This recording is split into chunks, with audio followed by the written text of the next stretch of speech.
نحمده ونصلي على رسوله الكريم اما بعد فاعوذ بالله من الشيطان الرجيم بسم الله الرحمن الرحيم الحمد لله رب العالمين الرحمن الرحيم مالك يوم الدين. وقال النبي صلى الله عليه وسلم اعمل لدنياك بقدر بكائك فيها واعمل للآخرة بقدر بكائك فيها. صدق الله وصدق رسوله النبي الكريم ونحن على ذلك من الشاہدین والشاکرین والحمد للہ رب العالمین. میرے بھائیو، دوستو، بزرگوں، میں نے آپ کے سامنے قرآن کریم کی سورہ فاتحہ کی 3 آیتیں تلاوت کی ہیں اور احادیث میں سے ایک چھوٹی سی حدیث مبارکہ تلاوت کی ہے. دعا ہے کہ اللہ رب العزت صحیح بیان کرنے کی توفیق عطا فرما دے، مجھے اور آپ کو اس پر عمل کرنے کی توفیق عطا فرما دے. اللہ رب العزت ان سورہ فاتحہ کی 3 آیات مبارکہ کے اندر اسلام کے 3 بنیادی عقائد کی طرف اشارہ فرما رہے ہیں. وہ 3 بنیادی عقائد کیا ہیں؟ ایک تو اللہ رب العزت کی توحید، دوسرا نبی علیہ الصلوۃ والسلام کی رسالت، اور اسی طریقے سے تمام انبیاء اکرام کی رسالت. تیسرے نمبر پر آخرت، جو ہمارا عقیدہ ہے، اس کے بارے میں اللہ رب العزت نے ان 3 آیات مبارکہ کے اندر گفتگو فرمائی. پہلی آیت الحمدللہ رب العالمین، اس میں اللہ رب العزت نے فرمایا کہ تمام تعریفیں اس اللہ کے لیے ہیں جو تمام جہانوں کا رب ہے. اب تمام جہانوں کے اندر تمام انسانیت اور اس کے علاوہ تمام مخلوقات، زمین اور آسمان، اس کے علاوہ جتنے جہان ہیں، للہ ملک السماوات والارض وما بینہما، کہ جو کچھ زمین اور اس کے درمیان اور آسمانوں کے درمیان ہے وہ صرف اور صرف اللہ ہی کا ہے. اس کے علاوہ اس کا کوئی اور مالک نہیں ہے کہ کوئی ملکیت کا دعویٰ کر دے. تو میرے بھائیوں، دوستو، بزرگوں، بظاہر دیکھنے میں یہ آتا ہے کہ دنیاوی چیزوں کے ہم مالک ہیں، تو یہ ایک ظاہری کیفیت ہے. اس کے بعد دوسری آیت کے اندر الرحمن الرحیم، کہ اللہ رب العزت بڑا مہربان ہے اور نہایت رحم کرنے والا ہے. تو یہاں سے رسالت اس طریقے سے ثابت ہوتی ہے کہ دیکھیں، اللہ رب العزت نے اس انسان محترم کو دنیا میں پیدا فرمایا تو اللہ رب العزت نے اس کو بیکار پیدا نہیں فرمایا. اللہ رب العزت نے انسان کو بیکار پیدا نہیں فرمایا کہ دنیا میں بھیج دینے کے بعد اس کو اللہ رب العزت نے ایسے ہی چھوڑ دیا ہو کہ اب تمہیں میں نے دنیا میں بھیج دیا، اب جو چاہے کرو، تمہاری مرضی ہے. ایسے اللہ رب العزت نے انسان کی بے توقیری نہیں کی. اللہ نے انسان کو تمام مخلوقات سے ممتاز کیا کہ جس طریقے سے چوپائے ہیں، جانور ہیں، حیوانات ہیں، نباتات ہیں، ان کی زندگیاں ایک طرف، لیکن انسان محترم کی زندگی، اس کو اللہ نے ایک اعزاز والی زندگی عطا فرمائی ہے اور آگے بھی اللہ اعزازات سے نوازنا چاہتے ہیں. جیسا کہ میں نے کل بتایا تھا، اللہ مختلف راتوں کی وجہ سے یہ لاتے ہیں تاکہ اللہ انسان کو بخش دیں. اب الرحمن الرحیم، اللہ کی صفت رحمت اس بات کا تقاضا کرتی ہے کہ اللہ نے انسان کو تو دنیا میں بھیج دیا، پھر اللہ نے اس کے ساتھ، انسان کے ساتھ ایک اور چیز اللہ نے بھیجی، وہ انبیاء اکرام علیہم الصلاۃ والسلام کا سلسلہ، کہ تم جب دنیا میں جا رہے ہو تو تمہیں اس دنیا میں زندگی گزارنے کا طریقہ، اس دنیا میں کس طریقے سے وقت گزارنا ہے، کس کی رضا کے مطابق وقت گزارنا ہے، کس آئیڈیل کے مطابق وقت گزارنا ہے، اور کس طرح دنیا میں رہن سہن کرنا ہے، یہ اللہ نے سکھانے کے لیے انبیاء اکرام علیہ الصلوۃ والسلام کا سلسلہ چلایا. کہ پہلے حضرت آدم علیہ السلام کو اللہ نے پیدا فرمایا، پھر ان سے انسانیت کو پیدا فرمایا، کہ سب سے پہلے اللہ نے انسانوں کے لیے رہنمائی کا بندوبست فرمایا کہ انبیاء آئیں گے اور انبیاء کا کام یہ ہوگا کہ لوگوں کی رہنمائی فرمائے کہ تم دنیا میں بیکار نہیں ہو، تم دنیا میں جانوروں کی طرح نہیں ہو، تم دنیا میں دوسری مخلوقات کی طرح نہیں ہو۔ اس سے بڑھ کر انسانوں کے لیے یہ بھی اعزاز ہے کہ اللہ نے انسانوں کو جنات پر بھی اور اسی طریقے سے ملائک پر بھی فضیلت دی۔ تو یہ انسان جس کو اللہ نے اتنی بلندیاں دی ہوں تو کیا یہ بیکار ہے؟ یہی بات اللہ نے سورہ مؤمنون کے آخر میں ارشاد فرمائی، افحسبتم انما خلقناکم عبثا وانکم الینا لا ترجعون، کیا تم سب نے یہ گمان کیا ہوا ہے کہ اللہ نے تمہیں بیکار پیدا کر دیا؟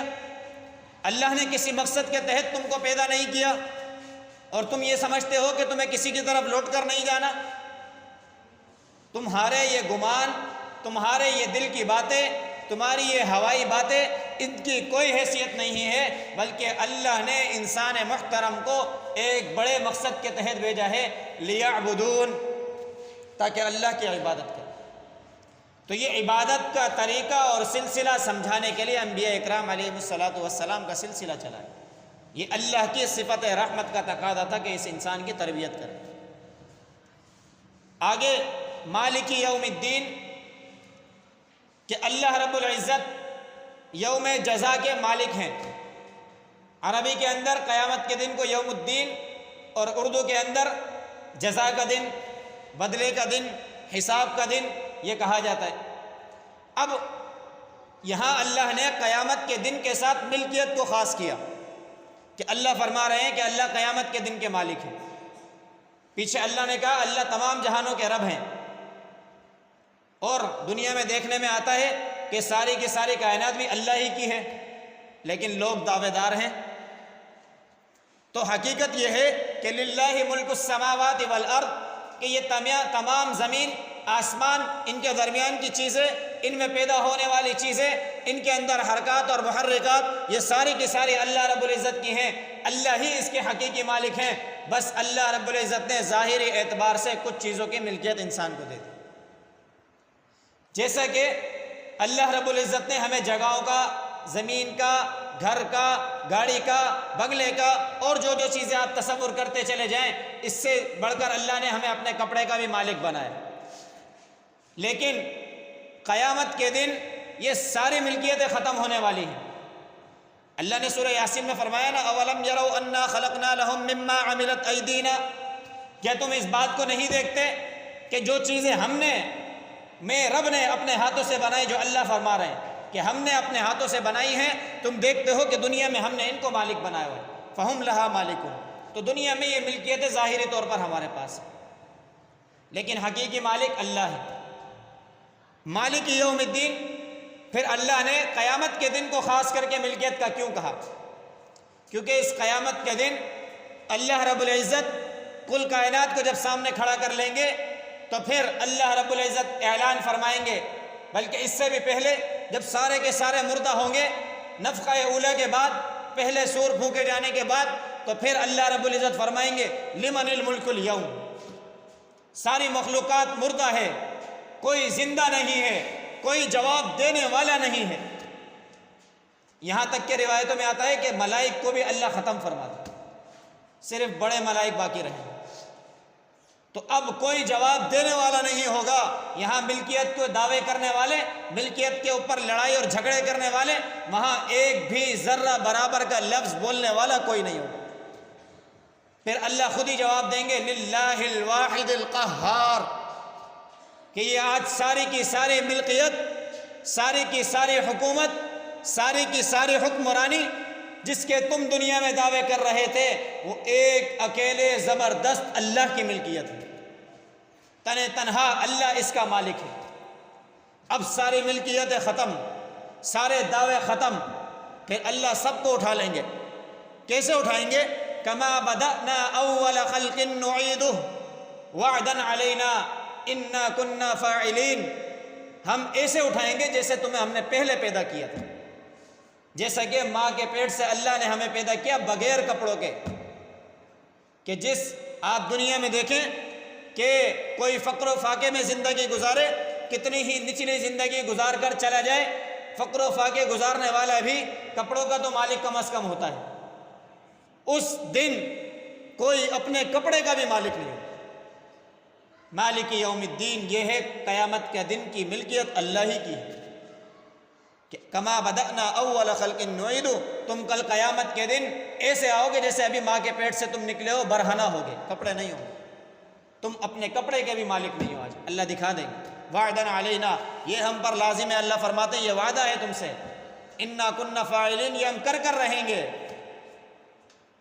اور پھر قیامت کے دن کو اللہ رب العزت نے ظالم جو ظلم کر گئے، آج نچلے طبقے کے لوگ، کمزور لوگ جن کے اوپر ظلم کیا جاتا ہے، وہ یہ بات فرمایا، اب ان کے دل میں یہ بات آتی ہے کہ اس دنیا کے اندر تو زندگی گزاری، اس دنیا نے ان پر ظلم اور زیادتی کی، دنیا نے ان پر طرح طرح کے ظلم ڈھائے، اب ان کے پاس کیا ہے بدلے کے لیے؟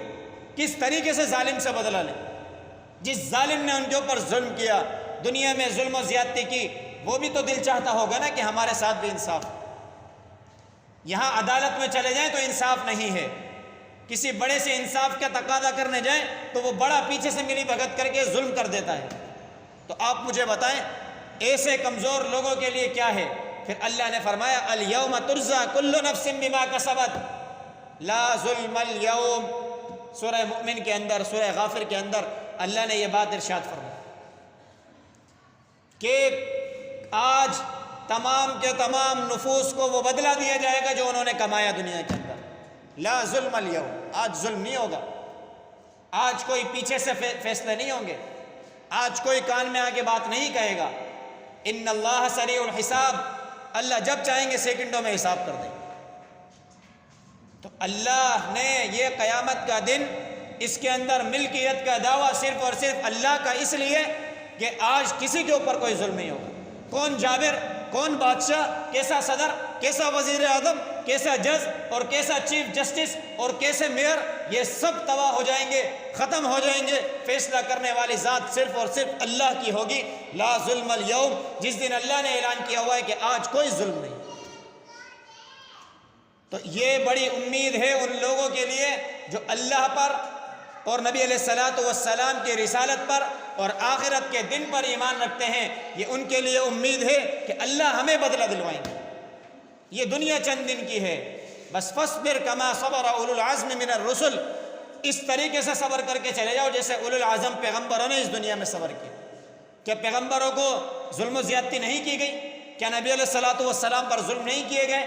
کیا اس سے پہلے انبیاء پر ظلم نہیں کیے گئے؟ طرح طرح کی باتیں کی گئیں، طرح طرح کے جملے کسے گئے۔ آج ہم پر بھی اگر کسے جا رہے ہیں تو اللہ رب العزت فرما رہے ہیں فاصبر فاصبر فاصبر، صبر کرو، واستعجل، اور جلدی نہیں کرو، ولا تستعجل لهم، اس کے لیے جلدی نہ کرو۔ یہ جب دنیا سے ختم ہونے کے بعد آخرت میں آ جائیں گے تو خود کہیں گے لم یلبثوا الا ساعۃ من نہار، کہ دنیا کی زندگی میں تو خواہ ظلم اور زیادتیاں کی، آج یہ دنیا کی گزاری ہوئی زندگی جو ہم گزار کر چلے گئے، اب قیامت کے دن میں کھڑے ہیں، ایسا لگ رہا ہے تھوڑا سا وقت گزار کر آئیں۔ ہم نے خواہ ظلم کیا، خواہ اپنے اوپر زیادتیاں کی، خواہ لوگوں کے لیے دل خراب کیے، خواہ لوگوں کے لیے بری باتیں اور بے جا فضول الفاظ ضائع کیے، خواہ لوگوں کے لیے غیبتیں کی، غیبت کی محفلوں کا انعقاد کیا، فضول راتوں کو برباد کیا۔ اس دن معلوم ہو جائے گا کہ دنیا کے اندر جو وقت گزارا وہ بہت تھوڑا تھا۔ تو میرے بھائیوں، دوستوں، بزرگوں، یہ آیات مبارکہ ہیں، یہ اتنی سی آیت اتنا بڑا درس دے رہی ہے کہ اللہ ہی مالک ہے، اللہ ہی کی ملکیت ہے، اللہ ہی کی بادشاہت ہے، اللہ کے علاوہ کوئی نہیں ہے، اللہ ہی کھلاتا ہے، اللہ ہی پلاتا ہے، اللہ ہی سلاتا ہے، اللہ ہی اٹھا دیتا ہے، اور اس کے بعد اللہ رب العزت تمہارا دنیا کے فیصلے کرتا ہے۔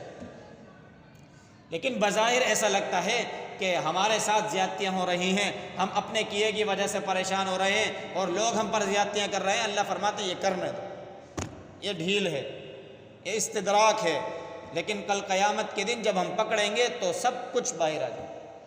تو میرے بھائیو، دوستو، بزرگوں، یہ ان 3 آیات مبارکہ کی مختصر سی تشریح تھی۔ دعا ہے کہ اللہ رب العزت خود مجھے بھی ان باتوں کو سمجھنے کی توفیق عطا فرما دے اور آپ تمام میں سے ہر ایک کو توفیق عطا فرمائے۔ وآخر دعوانا ان الحمد للہ رب العالمین۔ الحمدللہ رب العالمین والعاقبۃ للمتقین والصلاۃ والسلام علی سید الانبیاء والمرسلین اللہم انت السلام ومنک السلام تبارکت یا ذا الجلال والاکرام۔ اللہ کریم ہمارا یہاں بیٹھنا اپنی بارگاہ عالیہ میں قبول فرما۔